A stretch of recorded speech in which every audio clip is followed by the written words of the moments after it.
بیعت کی اور چلے جائیں، بیعت کرتے تھے اور چلے آتے تھے، پہلے انگوٹھے پہ انگوٹھا، پھر انگلی پہ انگلی، پھر اس طرح سے ہاتھ، اور چلے گئے۔ ہزاروں لوگ جب نکل گئے تو ایک شخص آیا، ایک جوان آیا مامون کے دربار میں، اور اس نے امام علی رضا کی بیعت کے لیے جب ہاتھ پہ ہاتھ رکھا تو اس نے انگوٹھے پہ انگوٹھا نہیں رکھا، پہلے چھوٹی انگلی پہ انگلی رکھی، پھر دوسری انگلی رکھی، پھر تیسری انگلی رکھی، پھر چوتھی رکھی، پھر بعد میں انگوٹھا رکھا۔ ایک مرتبہ جب اس انداز سے بیعت کی تو محمد مصطفیٰ کے بیٹے نے کہا کہ ہزاروں لوگوں میں سے فقط ایک یہ شخص ہے جسے صحیح بیعت کرنے کا انداز آتا ہے، ضرور بھیجے۔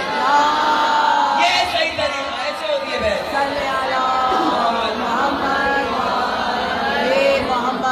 مولا نے فرمایا صحیح طریقہ یہ نہیں ہے کہ پہلے آپ انگوٹھے پہ انگوٹھا رکھ رہے ہیں، صحیح طریقہ ہے چھوٹی انگلی پہ پہلے چھوٹی انگلی آئے گی اور پھر اس طرح سے ساری انگلیاں آ کے یہ ہے۔ اب جب اس نوجوان نے بیعت کی، مولا نے کہا ہزاروں کر کے چلے گئے، مسکرا کے فرمایا مگر یہ شخص آیا ہے صحیح جس کو پتا ہے کہ ہمارے جد رسول خدا کس طرح سے بیعت لیا کرتے تھے۔ مامون کہنا مولا پھر وہ جو ہزاروں لے کے چلے گئے، مولا نے کہا وہ سب غلط ہے، کہا پھر دوبارہ کروائیں، کہا ہاں یہی صحیح طریقہ ہے۔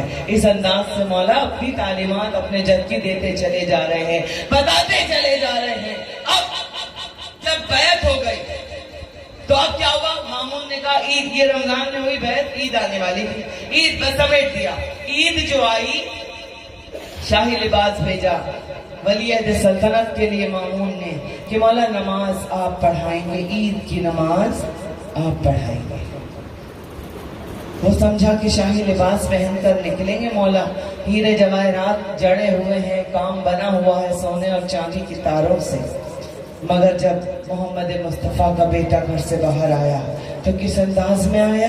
سفید رنگ کا کرتا مولا نے پہنا ہوا تھا، سفید پاجامہ، سفید کرتا، اپنے ہاتھوں کو آستینوں کو اس طرح سے مولا نے پلٹا ہوا تھا، اذان محترم سفید امامہ باندھا ہوا، امامہ کی دونوں شملے دونوں طرف پڑے ہوئے، عصا لیا ہوا، اور اس طرح سے پابا رہنا، ننگے پاؤں آئے مولا، اور یہ کہہ کر مولا باہر نکلے اور مولا نے تکبیر کہی، اللہ اکبر۔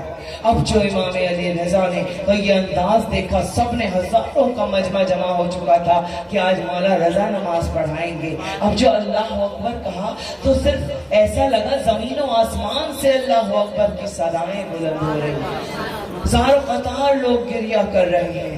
کہا مولا یہ کس لباس میں؟ میں نے تو شاہی لباس۔ کہا ہمارے جد رسول خدا اور علی مرتضیٰ اسی انداز میں عید کی نماز پڑھانے آتے تھے تاکہ پتہ نہ چلے غریب کو یہ نہ ہو کہ میں غریب ہوں، بالکل سب ایک جیسے لگیں، امیر غریب سب ایک جیسے لگیں۔ تو سوچیں شاہی لباس تو ایک طرف، آنکھیں بند کر کے سوچیں کہ جب سفید لباس پہن کے آئے ہوں گے کتنے حسین لگ رہے ہوں گے۔ کیا آپ تصور کر سکتے ہو اس حسن کو؟ کبھی کبھی سوچتی ہوں جب میری امام زمانہ سرکار اثر آئیں گے، درود بھیج دیں گے سمیٹا تو کتنے حسین ہوں گے مولا، ہم تو دیکھتے ہی مر جائیں گے۔ آپ ہمیں ہمارے قبروں سے زندہ کر کے اٹھائیں گے لیکن ہم تو آپ کے حسن کی تاب ہی نہیں لا سکتے، ہم تو دیکھ کے پھر مر جائیں گے۔ تو یہ وہ ہستیاں جن کے حسن کو کون دیکھ سکتا؟ اب آپ کے مولا چلے، سب چل رہے ہیں۔ اب جو دیکھا کہ علی رضا میرے مولا نماز عصا لے کر ہر 4 قدم بعد مولا آگے بڑھتے اور تکبیر کی آوازیں بلند کرتے۔ جب مولا تکبیر کی آوازیں بلند کرتے سارا مجمع جواب دیتا، لیکن مجمع کے ساتھ ساتھ آسمان و زمین سے تکبیر کی آوازوں کی صدائیں بلند ہو رہی تھی۔ یہ عالم تھا کہ لوگ زار و قطار رو رہے تھے اور رسول کے بیٹے کو دیکھ کر تاب نہیں لا پا رہے تھے۔ جو اس کے فوجی تھے جو گھوڑوں پر چڑھے ہوئے تھے مامون کے، جلدی جلدی انہوں نے چھلانگیں لگائی اور انہوں نے بھی کہ مولا کے پیر میں جوتا نہیں ہے، نالین نہیں ہے، ہم بھی جوتے، اب ان کے بوٹ تھے تو انہوں نے جلدی کرنے میں کہ جلدی جلدی ہم اپنے جوتے اتارے، اپنے خنجر نکال کر اپنے تسمے کاٹ دیے انہوں نے اور تیزی سے چلنے لگے کہ مولا کے ساتھ پابا رہنا، سارا مجمع پابا رہنا، اور تکبیر کی آوازیں بلند ہو رہی ہیں، پورا مجمع رو رہا ہے۔ ایک عجیب عالم تھا کہ مامون کو خبر پہنچائی گئی کہ آج اگر مولا رضا نے نماز پڑھا دی تو تیری حکومت کا تختہ الٹ جائے گا۔ تجھے اندازہ نہیں ہے کہ لوگ کس طرح سے مولا کے ساتھ چل رہے ہیں کہ ایک مرتبہ آدھے راستے سے اس نے مولا کو واپس بلوایا کہ مولا سے کہیے نماز نہ پڑھائیں، واپس آ جائیں۔ ایک مرتبہ مولا رضا نے کہا ہم نہ کہتے تھے کہ جب جب ہم اپنی سیرت، اپنے اجداد کی سیرت تمہیں بتانا چاہیں گے اور تاریخ میں لکھوانا چاہیں گے، وہاں وہاں ہمیں ملوکیت ہمارا راستہ روک لے گی، بادشاہت نے راستہ روک لیا اور وہ ہمیں جانے نہیں دیتی، وہ سیرت جو ہمارے جد کی تھی وہ پوری کرنے نہیں دیتی۔ مگر گواہ رہنا ہے امت والوں، ولی عہدی قبول کر کے بھی ہم شاہی کے رنگ میں نہیں رنگے، ہم نے وہی رنگ دکھائے جو محمد مصطفیٰ کے رنگ تھے۔ تو ازان مطمئن انداز سے مولا کو پھر واپس بلایا گیا۔ تو یہ وہ امام، اور پھر یہ پریشان ہو گیا کہ یہ مولا رضا علیہ السلام، اب اس کے ذہن میں خیال آیا کہ اگر مولا رہے میرے ساتھ تو میرا تختہ کبھی بھی پلٹ جائے گا۔ تو پھر زہر دینے کی سازش تیار کی گئی اور پھر آپ کے امام کو زہر دیا گیا، امام علی رضا علیہ السلام کو۔ بعض روایات میں ہے کہ ہاتھوں میں زہر مل کر اناروں کا رس نکالا گیا تھا، بعض روایات میں ہے کہ انگوروں میں زہر دیا گیا تھا۔ عزیزان امام، یہ آپ کے وہ غریب الغربا مولا۔ میری بیٹی نے ابھی کہا جب میں یہاں داخل ہوئی، حسن کل کی چھوٹی بہو نے کہ میں ہرنی والا واقعہ ضرور پڑھوں، 2 سال پہلے پڑھا تھا، وہ واقعہ نہیں، وہ مسائب ہی ہیں میرے مولا کے۔ گریہ ایسے کرنا جیسے فاطمہ زہرا چاہتی ہیں، کہنے کی ضرورت نہیں ہونی چاہیے عزاداروں، بس یہ سمجھ لینا کہ یہ وہ عزادار بیٹا ہے فاطمہ زہرا کا۔ عزاداروں جب محرم آتے تھے تو مولا پابا رہنا ہو جاتے تھے، اپنے گھر میں فرش عزا بچھا لیا کرتے تھے کہ آؤ اے لوگوں ہمیں ہمارے جد کا پرسہ دینے آؤ کہ علی رضا عزادار حسین کا وارث فرش بچھائے ہوئے کھڑا ہے۔ سفر میں ہوتے تو سواری کو روک دیتے اور گریہ کرنے لگتے مولا رضا عزاداران امام۔ یہ وہ مولا ایک مرتبہ سفر میں جا رہے تھے کہ مولا نے دیکھا ایک جنگل سے گزر ہوا مولا کا، دیکھا ایک شکاری ایک ہرنی کو شکار کر کے لے جا رہا ہے۔ عزاداروں، اب جال میں سے اس ہرنی نے جو مولا رضا کو دیکھا، آنکھوں کی آنکھوں میں اپنی زبان میں مولا سے کچھ کہا اس نے۔ عزاداروں، ایک مرتبہ میرے مولا نے شکاری سے کہا شکاری واپس آ جا، واپس آ جا، ہماری بات سن لے۔ کہا اس بے زبان جانور کو تو چھوڑ دے۔ وہ کہنے لگا کہ اے شخص، اے مسافر، تو کون ہے جو مجھے کہتا ہے کہ میں چھوڑ دوں؟ ارے اتنی مشکل سے تو یہ ہاتھ آئی ہے، تو کہہ رہے چھوڑ دے۔ میرے مولا نے کہا کہ میں ضمانت لیتا ہوں۔ عزادار مولا نے فرمایا میں ضمانت لیتا ہوں اس کی، اسے آزاد کر دے، جب تک یہ واپس لوٹ کے نہیں آئے گی تو مجھے قیدی بنا کے بٹھا لے، میں یہیں بیٹھا رہوں گا۔ یہ میرا وعدہ ہے کہ یہ شام ڈھلنے سے پہلے واپس آ جائے گی۔ ضامن آؤ مولا میرا عزادارو۔ ایک مرتبہ مولا نے کے اس بیان پہ شکاری نے کہا ٹھیک ہے میں چھوڑ رہا ہوں، مگر اس کے بدلے اے مسافر آپ بیٹھ جانا میرے پاس۔ جانتا نہیں تھا، مانتا تھا کہ امام ہے، لیکن مولا کو پہچانتا نہیں تھا۔ عزاداروں، ایک مرتبہ عزاداروں مولا بیٹھ گئے، شکاری نے ہرنی کو چھوڑ دیا، وہ مولا کو دعائیں دیتی ہوئی تیز دوڑتی ہوئی گئی اور اس نے کہا تھا مولا سے اپنی زبان میں، مولا میرے 2 چھوٹے چھوٹے بچے ہیں معصوم، مولا میں ان کو دودھ پلا کے بعد آئے واپس آ جاؤں گی، مولا یہ مجھے شکار کو لے جا رہا ہے، بس اتنی مہلت دے دے کہ یہ مجھے چھوڑ دے، میرے بچے میرا انتظار کر رہے ہوں گے۔ ہاں عزاداروں، وہ ہرنی چلی گئی، مولا اس کے ساتھ بیٹھ گئے، شام کا وقت ڈھلنے لگا، دن گزرنے لگا، شکاری کھڑا ہوتا کہتا ہے مسافر تجھے نہیں پتا دیکھ اب تک ہرنی نہیں آئی، میں نے کہا تھا نا یہ جانور ہیں، ارے یہ کیا آ جائیں گے ایسے، تو نے میرا جانور مجھ سے رہا کروا دیا، میں نے چھوڑ دیا۔ مولا نے کہا فکر نہ کر،